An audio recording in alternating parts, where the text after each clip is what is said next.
A 20-gallon long aquarium is a great tank size for many people. They're readily available, pretty inexpensive. They're not very big, so you can put them in a lot of different places, and you can put a lot of different types of fish in a 20-gallon aquarium. Today, I'm gonna give you some stocking ideas on a 20-gallon long.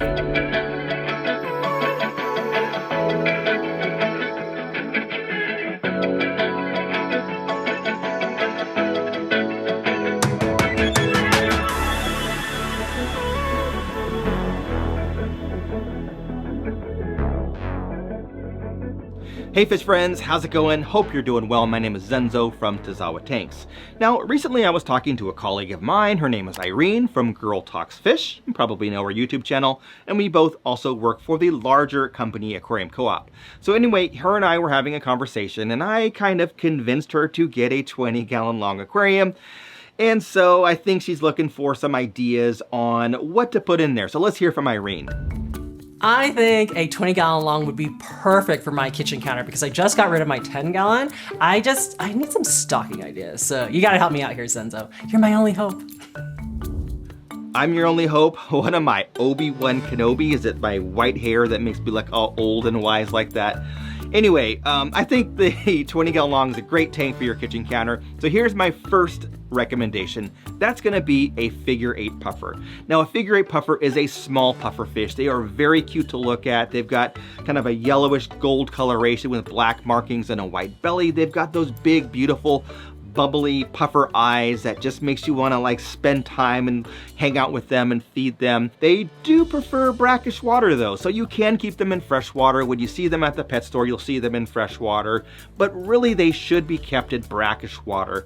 The brackish water has elements and minerals in the water that really does help the figure 8 puffer have a better, longer life, kind of a healthier life, and they have less deterioration than they would in a freshwater tank. But a figure 8 puffer is a great tank. Your kids would love it. It's fun to interact with. They're fun to feed. Worms, live snails, all kinds of things like that.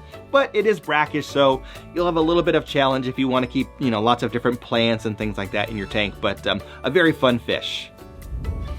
Well, my kitchen counter has always been dedicated to breeding projects, so what about a pair of bristlenose plecos? Like, I've always wanted to try all the sorts of varieties like calico, super reds, albino. Greg Sage has these amazing green dragons. It would be so much fun. And I heard they're pretty easy to breed too, as long as you have a male and a female, put some Pleco caves in there, and then feed them lots of good foods like frozen bloodworms, Rapashi gel food, and of course driftwood. The nice thing about bristlenose Plecos is they're a little bit easier to breed because the male actually shows parental care and will actually fan the eggs while they're in the cave until they hatch, which is really nice because I've had some Corydorus eggs where if you leave them alone, they end up growing fungus. Once the babies hatch out, they're gonna need a lot of food, smaller versions of what I feed the parents. So Rapashi gel food, live baby brine shrimp, canned green beans are really good.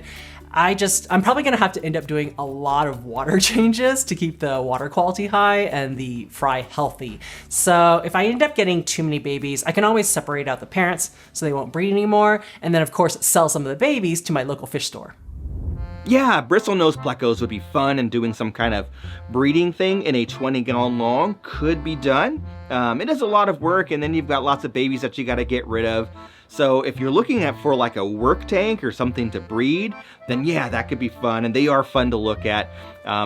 But I think for your kitchen counter, you might wanna do something a little bit more enjoyable. So the next one that I would recommend would be Bumble Bee Gobies. Now, Bumble Bee Gobies are also really, really cute, and there's kind of a theme here. I'm looking for like cute, fun fish, kitchen counter. Your kids are in there eating their snacks, drinking their Capri Suns, and like, oh, look at those cool fish right there. So Bumble Bee Gobies, great fish.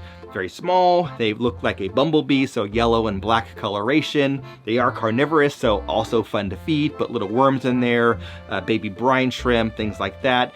And it's fun to just watch them kind of interact. They kind of like sit and hover and then dart around. Very fun fish, but like the figure 8 puffer, they also do prefer brackish water. Now you will find them in freshwater systems. You will see people keeping them in freshwater tanks, but again, they do better in brackish water. So having a little bit of marine or reef salt in their system would be better, but a very fun fish to keep. Zenzo, I know you want to convert everybody to having brackish tanks, but come on, we gotta bring this back to the freshwater world. I am thinking, since it's a 20-gallon long, it has a really long horizontal footprint, so this might be a good opportunity to keep a community tank of really fast swimmers. So here's what I'm thinking.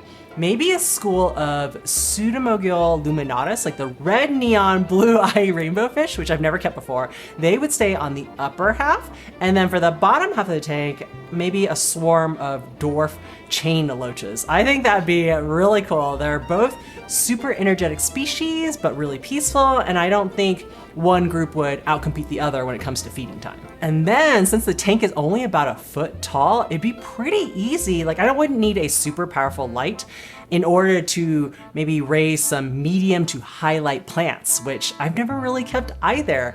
Gosh, some species I would want to try would be like Monte Carlo, maybe as a carpeting plant, Starogynea repens, I've never been really successful with in the past, but maybe with a stronger light. There's Hydrocotyl Japan, like it's really unique looking leaves. The possibilities are endless. I don't know, I've been trying to get away from aquascaping because I really don't have the time for it though. Yes, that would be a very, very cool fish to keep. I love the way those dwarf neons look with those eyes and that different coloration. I think that would be a very fun tank, actually. I've looked at those before and I've thought about keeping them, but I've got a better idea for you. And again, we're going back to cute, interactive, kids, entertainment, kitchen counter, shell dwellers. Now, I love shell dwellers and I have a few different species of shell dwellers here in this fish room. But I think a 20-gallon long is a perfect footprint for shell dwellers. They don't need a lot of water space, so you were talking about fish swimming around quickly. 20-gallon long, you may not have enough space to have that fast-moving fish all the time, but shell dwellers don't need all that space. They like to pretty much dwell in shells along the bottom of the tank. So basically you'd have a tank set up, put a bunch of shells in there, empty snail shells, and put a few in there, and they just kind of create a big colony. So they spawn in the shells, they'll hide in them for protection. They're very easy to spawn and have lots of new fry. People love having them, so if you do have extras that you want to sell or give away, people are always asking for them. And they're a great tank to interact with on your kitchen counter. I think your kids will love it. I think you would love it. They are so fun. So I would recommend multifasciatus as the species that I would get, which is Neolamprologus multifasciatus, more commonly known as multis, and we'll just say that moving forward. You could also do something like Similis, they're very similar, and I think those would be very cool in a 20-gallon long. There are some other shell dwellers that you could try, but like Brevis and Ocellatus, and I have some of those too, but I think as a beginner shell dweller tank, I would say multis are probably going to be your best bet, and so much fun. So yeah, I think that's the one that you should get. Oh my goodness, I'm in love with them already. Okay, I think we have a winner. Zenzo, send me some please. All right, everyone. So yes, I did convince Irene to get the shell dwellers. It's quite a crazy story on what happened here. So what I recommend you do when you're done with this video, which is just here in a couple minutes, couple seconds, is go over to her video, Girl Talks Fish, and watch her video on setting up her shell dweller tank and what happened with us shipping them from my fish room here in California to her aquarium in Colorado. So click on the link down below in the description or in the pinned comment, and hopefully you enjoy that. If I gave you some good ideas on fish that you might want to consider keeping in a 20-gallon tank, then comment down below what those ideas were. Or if you have some other ideas, comment down below in those as well. And if you want to watch another video on stocking, then watch this video right here. That's all I have for now. Thanks for watching. Catch you on the next one. And scene.